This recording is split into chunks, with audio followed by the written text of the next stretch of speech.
عدد من الشوارع المهمة بيتم رصفها دلوقتي في محافظة اسكندرية. هنقول لكم فين الأماكن بالظبط وهنناقش الشوارع دي مع بعض في الحلقة دي. لو حضراتكم شايفين شارع محتاج يتم رصفه الفترة اللي جاية قولوا لنا في التعليقات يمكن صوتنا يوصل. وصلوا على سيدنا محمد وتابعونا لو عايزين تعرفوا كل جديد في محافظة اسكندرية. أنا أخوكم مراد محمود. زي ما حضراتكم شايفين معانا في الصورة إن تم قشط أو رفع الطبقة العلوية لشارع فؤاد وبعض شوارع محطة الرمل زي شارع صفية زغلول وشارع سعد زغلول تمهيدا لوضع طبقة أسفلت جديدة.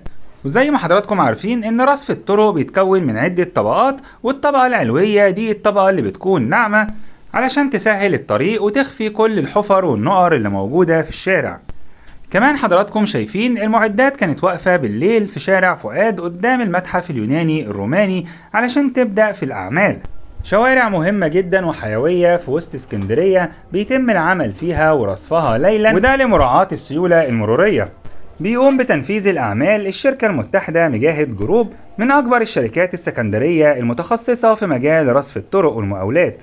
علشان كده كلنا ثقة ان الطرق دي هتطلع كما يجب، لان الشركة المنفذة شركة سكندرية بالاساس وعندها خبرة كبيرة بطبيعة واحتياجات الشارع السكندري. يا ريت زي ما طلبنا من حضراتكم تقولوا لنا في التعليقات لو شايفين ان في شارع محتاج انه يتم رصفه الفترة اللي جاية، يمكن نكون سبب ان يتم رصفه وصوتنا يوصل. لو حابين تتابعوا معانا كل جديد يا ريت تشرفوني دلوقتي الاشتراك في قناتكم تركاية وحكاية وتفعلوا زر الجرس على الكل علشان يجيلكم اشعار بكل جديد. أنا أخوكم مراد محمود وشكرا لكم.